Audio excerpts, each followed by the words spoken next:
Good morning વિદ્યાર્થી મિત્રો। આજે હું નામાના મૂળ તત્વોમાં આમનોંધ વિશે ભણાવીશ। તો આમનોંધ એટલે શું?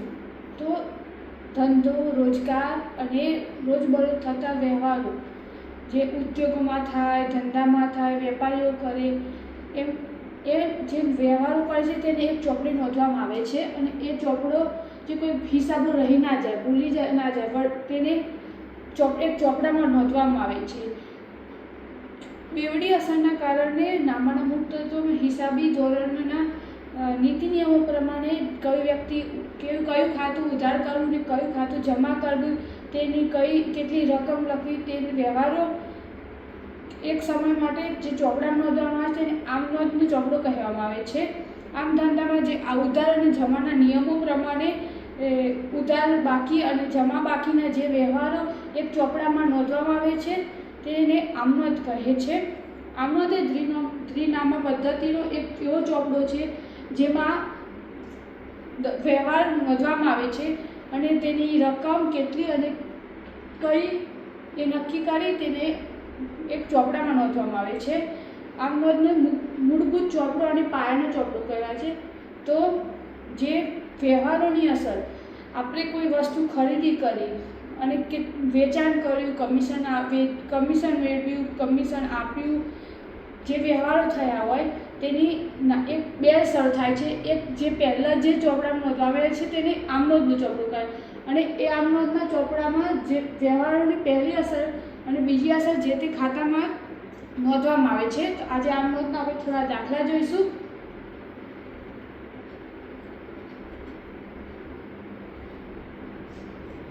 એમાં આમનોંધનો નમૂનો હું દોરું તો તમે સૌ દોરજો।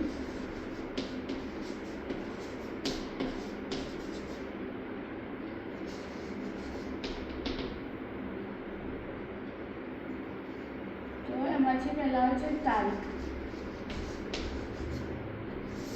એનું બીજું ખાનું છે વિગત, બીજું છે ખાતા હોય તાર નંબર, ઉધાર રકમ,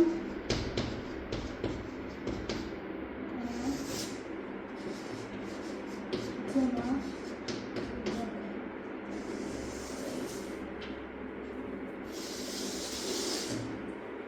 તારીખ એટલે જે વ્યવહાર થયો હોય એની જે તારીખે થયો હોય તેની એ તારીખ અહીં નોંધવામાં આવે છે। વિગત એટલે જે કમિશન હોય, રોકડેથી માલ હોય એ વિગત અહીં દર્શાવવામાં આવે છે। ખાતા હોય પાના નંબર, તો આપણે જે પાના નંબર ઉપર વ્યવહાર લખ્યો હોય તે અહીં ખાતા હોય પાના નંબર ઉપર એ તારીખની નોંધ થાય અને એ જ તારીખ જે ખાતા વહી હોય એ અહીં નોંધાય। પછી ઉધાર રકમ ને જમા રકમ, ઉધાર જે થઈ હોય તે ઉધારમાં અને જે જમા થઈ હોય તે જમામાં। ધારો કે એક વ્યવહાર છે તારીખ 1 માર્ચ 2014 તો 1 માર્ચ 2014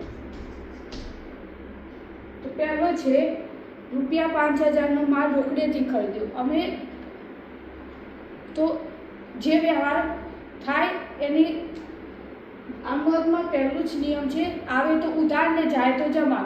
તો રોકડેથી ખરીદી દો, 5000નો માલ રોકડેથી ખરીદ્યો તો ખરીદ કરી તો રોકડ ગઈ, તો ખરીદ ખાતે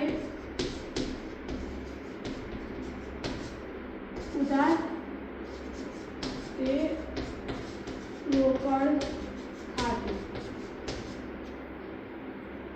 જે હોય લખવાનું હોય રકમ છે 5000। એની બાબત એટલે જે વ્યવહાર થયો હોય એની ટૂંકમાં નોંધ। તો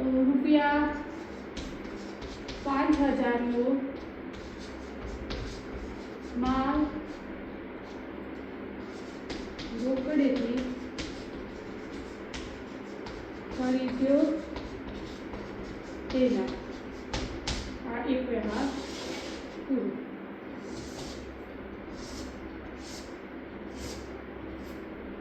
પછી બીજો વ્યવહાર છે 4 માર્ચ 4 તારીખ। બીજો વ્યવહાર છે ₹8,000નો માલ નંદા પાસેથી શાક પર મેળવ્યો. તો શાક પરથી મેળવ્યો એટલે શાક એટલે ઉધાર ખરીદ્યો. તો જે ઉધાર હોય તો જે વ્યક્તિ હોય તેનું નામ લખવું. તો વસ્તુ આવી તો ખરીદ ખાતે ઉધાર જેને ખરીદે નંદા ખાતે રકમ છે 8,000 અને ટૂંકમાં નોંધ થાય છે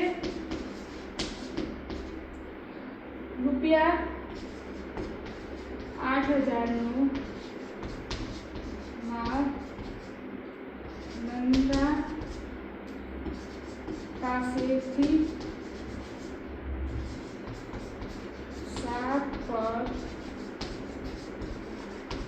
ખરીદ્યો તેનું.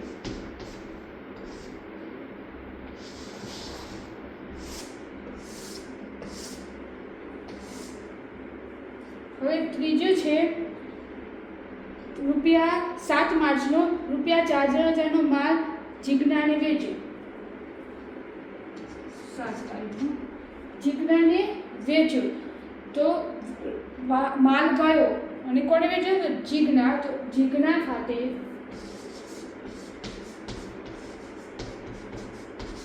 ઉધાર એ વેચાણ ખાતે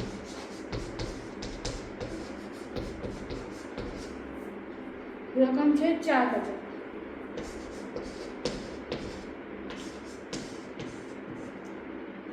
ઉધાર થયો તો ઉધાર બાજુ, જમા હોય જમા બાજુ.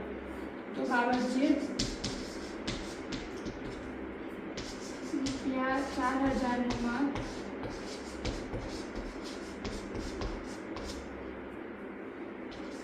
જીજ્ઞાને વેચ્યો તેનું.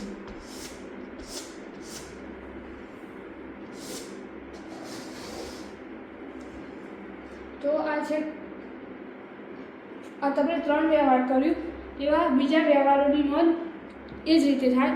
જો કમિશન 500 કમિશન આપ્યું તો રોકડ ગઈ તો કમિશન ખાતે ઉધાર ને રોકડ જાય તો જમા. એ જ રીતે પછી આપણે કોઈ લઈએ વ્યવહાર મજૂરીના ખર્ચ 150 ચૂકવ્યું તો મજૂરી ચૂકવી તો રોકડ તો ગઈ તો શું આવે મજૂરી ખાતે ઉધાર તે રોકડ ખાતે જમા. અને તેની નોંધ થાય છે રૂપિયા અને જે ઉધાર ₹150 ઉધાર ને ₹150 જમા. તો બાબત જે આવે ₹150 મજૂરી ખર્ચ ચૂકવ્યો તેના. પછી એક છે 5,000 પગારના રોકડા ચૂક્યા તો રોકડ ગઈ તો રોકડ ખાતે જમા અને ખર્ચ શેનું ચૂક્યો પગારના તો પગાર ખાતે ઉધાર તે રોકડ ખાતે જમા. અને બાબત જે થાય ₹5,000 પગારના ચૂક્યા તેના. તો એનું ટોટલ આવ્યો અહીં વ્યવહાર પૂરા થાય છે.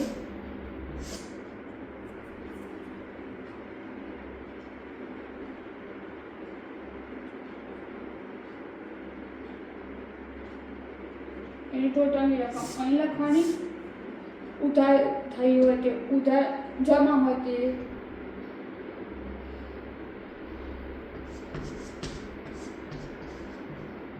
બધા વ્યવહાર પૂરા થાય નીચે લખવાનું.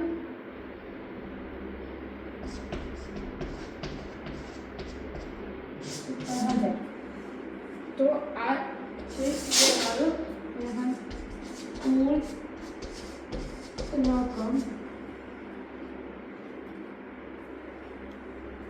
કુલ રકમ એમ બધા વ્યવહાર પૂરા થાય એટલે ટોટલ મારવાનું. અને એ ટોટલ હવે આ જે વ્યવહાર કર્યા તો આ ખરીદ ખાતામાં એના ક્રોસની રકમ રોકડ ખાતામાં ખરીદ ખાતું હોય આપણે ખરીદ ખાતું બતાવીએ ખાતા વહી ખતમની કરતી હોય તો ખરીદ ખાતામાં સામે રોકડ ખાતું અને જે ઉધાર બાજુ હતું સામે રોકડ ખાતે ઉધાર 5,000 લખવાના. એ રીતે હોમવર્કમાં જે આગળ સ્વાધ્યાય 1નો દાખલો છે એ ગણી લાવું. Thank you.